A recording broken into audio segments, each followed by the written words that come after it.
Bahkan kalau perlu duit yang belum kita terima alias gaji kita. Ini kalau saya dorong nih jemaah semua, bang, buat gajian. Enggak. Entah dari mana bayaran buat anak kita kuliah, anak kita sekolah, anak kita ngaji, anak kita makan. Lu gila ya. Kalau tadi cuman nggak mau sedekah, sekarang jadi jatuh syirik tuh. Kalau tadi cuman nggak mau sedekah, kalau sekarang jadi jatuh syirik. Emang situ pikir dengan duit ada situ bisa bayaran anak sekolah? Belum tentu, bos. Bingung dia. Saya kan pengen naik gaji, kenapa jadi malah dikurangin dengan zakat? Mestinya mah jangan 2,5, tahu nggak lo? Mestinya 100%. Punya gaji 1 juta, sedekahnya 1 juta. Ketemunya bukan 25. Potong. Bulan depan terima stroke gaji. Begitu terima stroke gaji bingung dia. Kok masih 1 juta? Kata Ustadz 3 juta. Kalau sedekah 75. Tapi dia bilang saya coba lagi coba lagi jajal kayak main judi gitu, pasang lagi gitu 75. Makanya nih Mbak Syara nih, pasti kan ada gajinya kan? Ada. Coba bismillahirrahmanirrahim, bulan ini sikat aja semua, pang, udah sedekahin aja udah. Nolin gitu loh. Lalu bagaimana dengan kebutuhan kita? Ya Mbak, tinggal ngangkat tangannya berdoa sama Allah jadi Mbak. Tapi tetap harus ada usahanya Ustadz. Usahanya itu nanti dimunculin nih, jadi ini jadi itu tambahan. Karena memang kadang penghasilan saya kan sudah saya utamakan untuk sedekah dulu kan. Iya. Jadi penghasilan ibu maksud dari gaji ibu. Iya. Jadi ibu ini gaji dia utamakan untuk bersedekah. Dan itu sedekahnya berarti transfer kepada PPPA atau Yusuf Mansur ibu. Iya. Luar biasa ibu ini. Jadi gaji dia diutamakan untuk mentransfer kepada Yusuf Mansur sebagai sedekah. Malah hutang ibu makin banyak bu. Iya, makin banyak pak. Jadi juga sama Agim itu ya. Iya. Artinya Agim juga kalau kita punya masalah jangan dekat sama Yusuf Mansur lah. Habis. Bisa habis harta kita. Apa yang kita punya habis. Rumah habis. AA punya apa? Rumah yang paling disayang. Iya. Sedekahkan A. Iya. Terus kemudian punya tabungan nggak punya, sedekahkan A. Kemudian punya tanah yang sudah bertahun-tahun nabung belikan tanah, sedekahkan A. Ya Agim kan mengatakan kalau ketemu Yusuf Mansur itu akan habis gitu. Iya.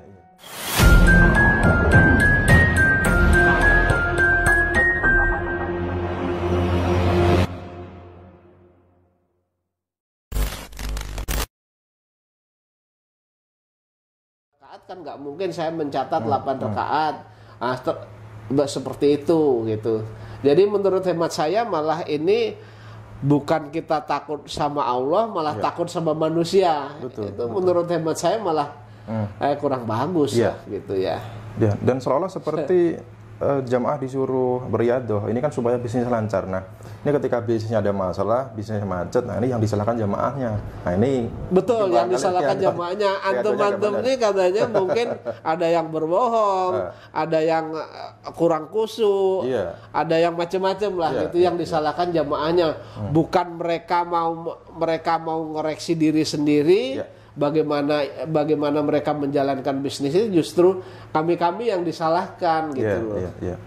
Tapi itu masa lalu Mas, jadi ibaratnya bahasanya dibodoh-bodohin gitu loh. Dan ini kenapa ini perlu kita ungkap seperti ini, jangan sampai ke depannya nanti ada korban-korban berikutnya Mas, itu aja. Ya karena memang dalam ceramah Yusuf Mansur gaya-gayanya ini kan menjamin bahwa nanti setelah bersedekah ada keajaiban dalam waktu 40 hari ini Pak. Ini kan dengan syarat dan ketentuan, dengan catatan-catatan gitu Pak, harus beriadoh. Nah, gitu kan yang disayangkan atau yang dikhawatirkan nih apabila jamaah nih dalam 40 hari gitu kan menunggu-nunggu nih Pak. Nggak ada keajaiban, nggak ada rezeki yang besar tiba-tiba datang gitu kan. Nah, nanti begitu protes kepada Yusuf Mansur disalahkan jamaahnya. Salahkan jamaahnya. Riadohnya nggak benar kali kan gitu. Iya. Jadi kan sejak makan Tuhan kita gitu kan. Jadi malah kita itu gini ya. Ketika kita tidak berhasil, kita yang disalahkan gitu. Ya udah diulang lagi gitu. Misalnya kan seperti orang kayak Yusuf Mansur kan pernah mengatakan ketika kita sudah bersedekah, besoknya belum ada, sedekah lagi. Dianggap seperti kayak orang pasang kayak orang pasang lotre atau judi gitu loh. Ini kan sedekah disamakan dengan judi, ini kan sudah hal yang ibaratnya zolim banget gitu loh Mas. Oke. Iya. Ya, dalam kasusnya Bu Rita ini sama juga. Bu Rita sudah menjalankan riyadhah selama 40 hari gitu ya, sholat par waktu, kemudian duha dan segala macam. Nah, tetapi bukannya masalah terselesaikan, masalah hutangnya, kemudian yang terjadi adalah masalah bertambah banyak, hutangnya nambah banyak, rumah tangganya berantakan kan gitu. Dan ini saya putar lagi sebuah video dari Yusuf Mansur yang berceramah, mengajak jamaah itu ya, meminta jamaah untuk bersedekah ini dengan cara tos-tosan kan gitu Pak. Iya. Jadi kalau punya gaji berapa ini langsung aja disedekahin gitu kan. Nah, nanti akan dibalas dengan berkali lipat oleh Allah Subhanahu wa taala gitu kan. Dan kemudian ini juga di praktekkan oleh Bu Rita. Nah, ini untuk supaya hutangnya ini bisa dilunasi, gaji yang sebenarnya bisa digunakan untuk menyicil hutang ini malah disedekahkan melalui Yusuf Mansur gitu. Nah, ini berikut ya video dari Yusuf Mansur dan juga pengakuan dari Bu Rita teman-teman yang mengajarkan sedekah tos-tosan atau sedekah gajinya bahkan gitu kan. Kemudian seolah-olah menganggapnya sebagai judi ya, tos-tosan gitu ya, pasang lagi pasang kata Yusuf Mansur. Nah, ini memakan korban kan Pak, memakan korban jamaah gitu Pak. Dan bahkan kalau perlu duit yang belum kita terima alias gaji kita. Ini kalau saya dorong nih jemaah semua, bang, buat gajian, enggak, Ustaz. Entah dari mana bayaran buat anak kita kuliah, anak kita sekolah, anak kita ngaji, anak kita makan.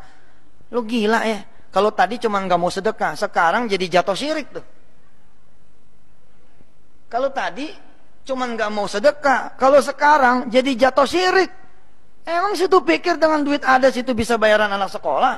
Belum tentu bos.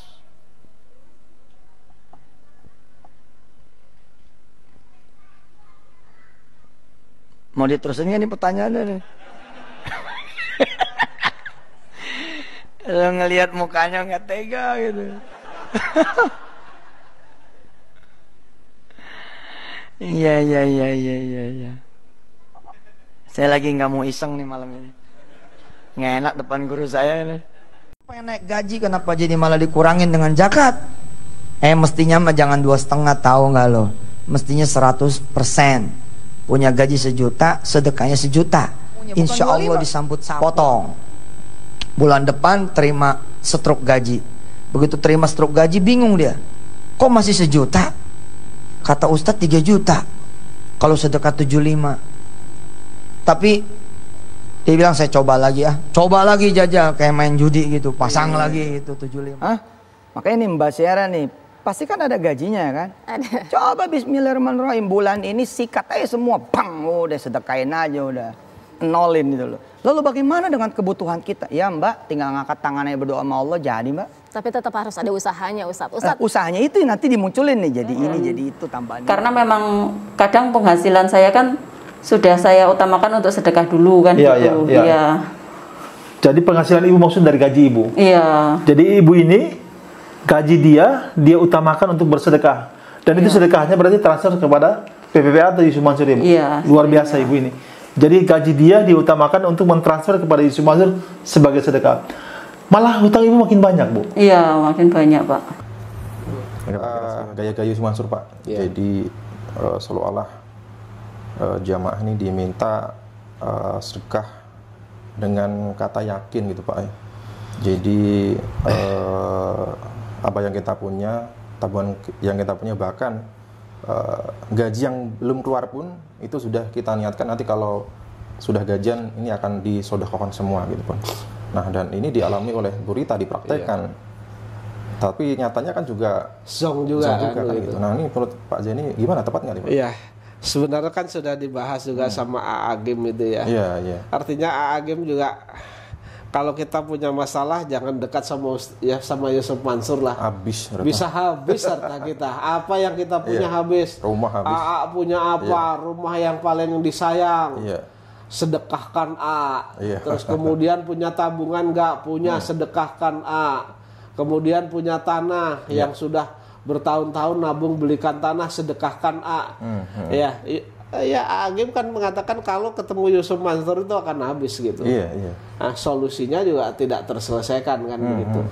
Jadi menurut hemat saya saat ini ya saya sudah berpikir dengan jernih. Mudah-mudahan ini didengar oleh khalayak rame. Ya kita sedekah sesuai dengan kemampuan kita saja. Iya, betul. Artinya nggak usah ngoyo. Kalau bahasa si Mas Mono di dalam ini sedekah ugal-ugalan, ya kan? Brutal, sedekah brutal, ya kan? Kemudian kalau nggak salah Jody juga seperti itu, Yusuf Mansur seperti itu. Jangan nanti sengsara sendiri. Contohnya contohnya adalah Bu Rita tadi Bu Rita sudah faktanya akhirnya sudah jatuh tertimpa tangga menurut saya. Sudah susah malah dibikin susah lagi. Betul. Kemudian Agim sendiri yang sesama ustadz ya, teman dekatnya saja sudah mengatakan jangan sampai ketemu Yusuf Mansur kemudian pasti habis harta kita, kan? Nah, kemudian yang saya alami sendiri di sini adalah seolah-olah memang kita dipaksa dibodoh-bodohin, ya kan? Dipaksa dibodoh-bodohin agar kita tuh pamrih gitu loh.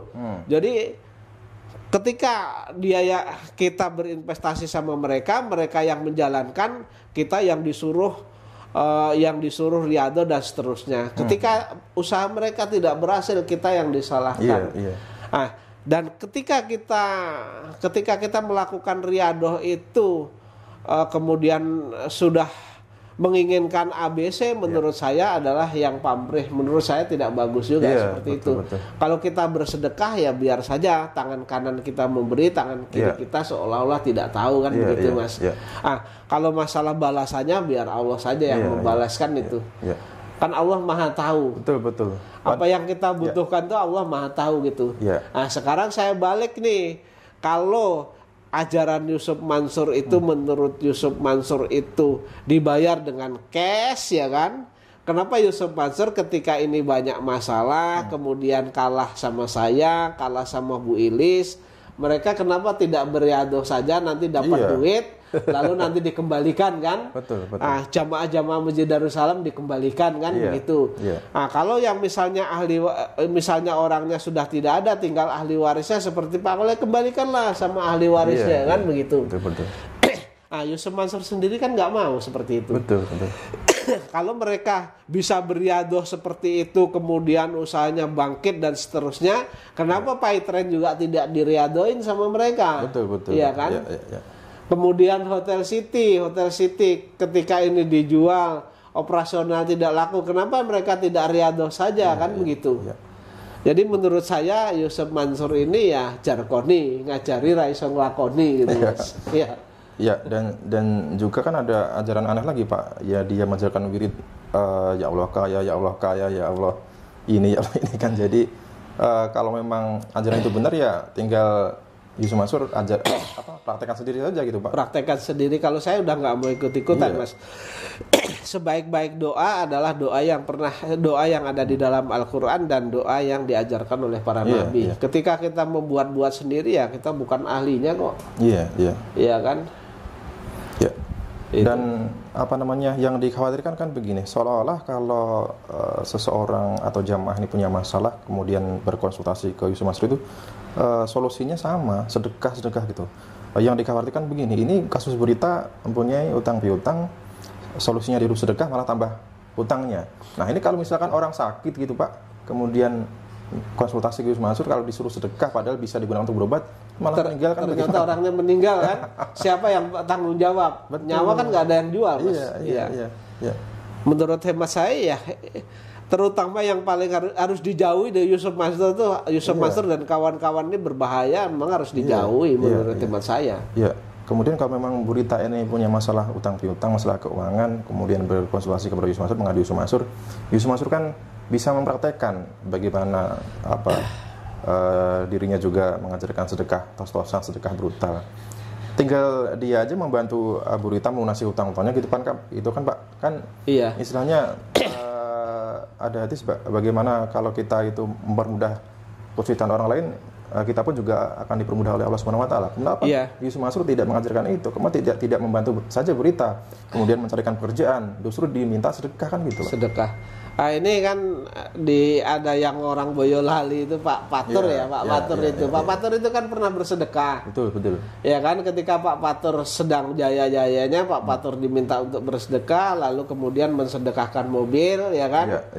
Kemudian Pak Paturnya mungkin Allah tidak mengizinkan karena mungkin ada pamrih di sana, lalu Pak Patur kemudian jatuh usahanya, kemudian pinjam uang 5 juta pun untuk keperluan anaknya. Wisuda di Universitas Muhammadiyah Malang kan sampai dengan batas waktu kan tidak diberi.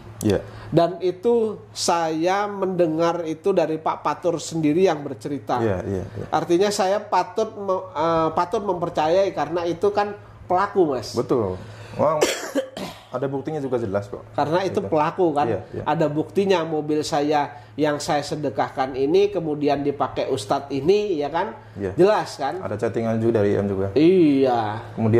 Kemudian mereka pinjam sampai ditunjukkan kepada saya, komunikasinya juga sampai dengan detik ini enggak. Sampai dengan detik harus digunakan juga enggak. Oh, enggak bisa gitu.